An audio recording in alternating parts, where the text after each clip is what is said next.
right? So if you were to really spray something, I'll show you a whole different look. And this is totally inspired by Jennifer. So this is a shout out to Jennifer McGuire. Really, I'm gonna say that right now, shout out. Because when I saw her do this on her blog, I was like, She's got a brilliant protractor.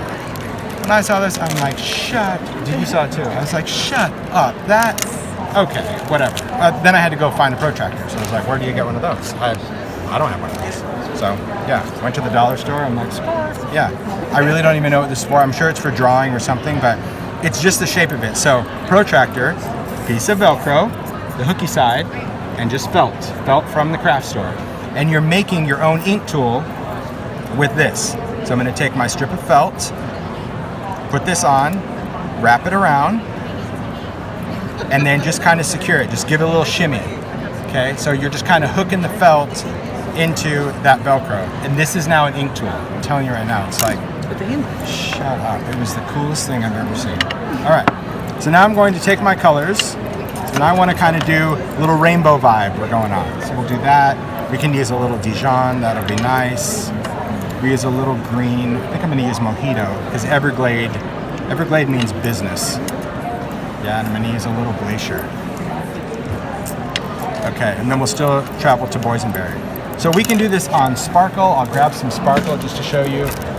Anything, you can do this on, these are the hardcore panels. So these are alcohol ink panels. It's an actual wood that is laminated with a vinyl. And the vinyl acts similar to Yupo. I think it's a little more forgiving. It gives up color, but it does have a texture to it, where Yupo does not. But these are great for doing just kind of cool art boards or paintings or anything like that. So I'm just gonna have some surfaces. I'll have this, I'll have Yupo. Heck, I might even do I might commit to a full piece of Yupo, people. That's a big commitment for me. And so what I'm gonna do is just take my inks and I'm gonna ink up the edge of this protractor, right? So I'll just take my alcohol inks and just start inking right on that felt. So I'm squeezing some of that color and I'm overlapping the colors. Just putting this on. So it's just freaking brilliant. Because alcohol inks, when you apply them, they have a tendency to always want to replace themselves. So when you put it down and you put another color over it after the first color's down, it wants to replace it. So doing a rainbow is very challenging because you put a color, then when you swipe it, it wants to replace the color above it. So it's like getting it all down at the same time to blend. Well, this is how you do it. So you put all those colors. It doesn't have to be a rainbow. You could do a sky, a desert, you could do whatever you want. And then you're just going to take that tool and you're just going to swipe it across that surface just to apply your color. And you're just blending it. It's just going to keep blending the way you want it to blend. So if I'm going to do Yupo, so if you wanted to do like a swirl, you could do swirl, you could do circles. It's like this whole little, isn't that wild? It's like, very good invention. Oh my gosh, it's such a, it really was, it just blew my mind. So now I'm gonna throw in a little dark tone. So I kind of have my rainbow lineup, if you will. So maybe I'll throw in just a touch of rosewood now, because rosewood's gonna be like a deep, deep red. So maybe that transition into pink, I'll put a drop of rosewood. Once you start creating, you'll see that play. So notice on my rainbow, I didn't use orange. That was Dijon, because I know that red and yellow make orange, right? But greens are funny, because sometimes a yellow and blue makes a weird green, so if you like a green, throw in a green. But you'll really get the ability to just kind of play around with different shades and tones. And you reuse your felts. I mean, when the felt is done, like if you kind of screw up your rainbow, which I've done before, then you can replace it. You can also throw in a little bit of brown in your rainbow. That would make me happy on the inside, but I will refrain for the purpose of this demo. All right, so now I'm just gonna go in, same thing, add that. So see what this little bit of rosewood did. And if I keep going down and blending, I can actually pull those colors down, okay? It's completely up to you how you want to do this. So let me grab a hardcore panel. Is there one in here? You know? Do you see one down in there? If not, I have a whole stack of them. You're up. I'll grab one. No, because they're different. I want to show you that. They are a little different. There we go. So these panels, because it has that coating, let's see, what do I have to cut this open? Teeth. Fingernails. There we go. Pork chop fingers. They grip like suction cups, man. Tell everyone, I have little fat fingers. They just like pull things away. So this one, this is still alcohol, so alcohol is going to dry. So you have to just see, like, if you have enough juice. Ooh, I have enough juice. Cool. This is the other thing where I would use my, if I lose that shelf liner one more time, I'm going to just freak my freak. All right, go on the other side. Just going to finish that.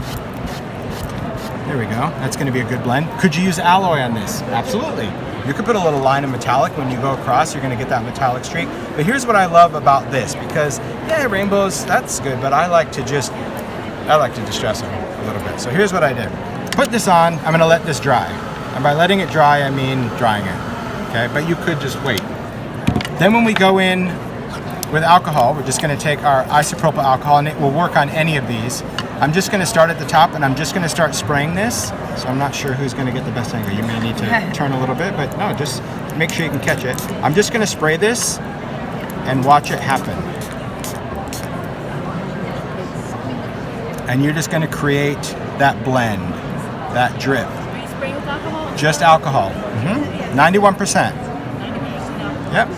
And then I'm just gonna, I don't want to move it all the way back, because then that sludge, the sludge factor, is just going to go back and it's going to overtake it. So you are going to get sludge at the bottom. So normally I'll take a paper towel, something like that, and just touch the bottom to absorb that sludge. Get it the way I like it, and then dry it. Pretty cool. Cool background.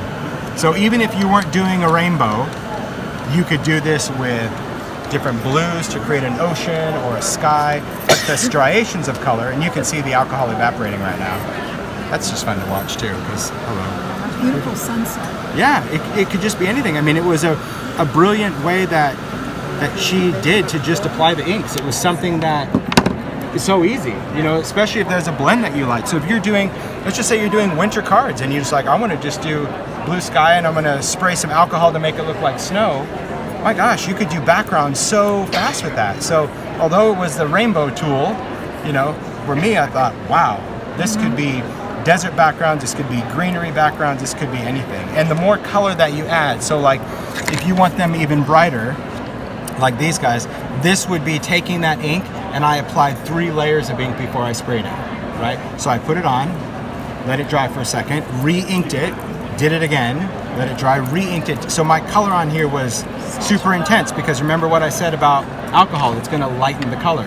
So then when I did it, I got just much more of a crazy drip. But there's a lot of things that you can do. I mean, even if you wanted to do it on Yupo. Now, if you do it on something that doesn't have texture, I'll show you on Yupo. Yupo's a little slick, so to me, it's like a slip and slide. So it was all, it was okay. I'll show you what I mean. I'm just gonna do some alcohol. It's just a little more slidey. It didn't have the texture of that, so it's still okay. But it just had I just think, a much softer blend. And I'm sure somebody with an artistic brain, not me, I'm just an experimental brain, would look at that and go, okay, I'm going to work in reverse, and I'm going to create mountains. You see her already? It's like smoke coming out of her. Yeah. She's like, I'm going to create a mountain, so I'm going to work this and light and tip it this way. It'll be mountains. Looks like a sunset, yeah, and you can see the mountains but in that. I do love what that does. And if I let it sit there, remember the alcohol is going to continue to blend, so you could end up with mud. So that's why if you like what you like, dry it. Pretty cool. I just think it's a really interesting way to apply your alcohol inks. And plus, let's not kid ourselves. I love to watch alcohol dry. Just like that. Done. Isn't that cool? Beautiful. Just a neat effect. And this just shows, like, of course, for me, I'm like, ooh, what happens if I just use the colors of a bruise? You know, brown and black and purple and green. And yeah, I like that just the same.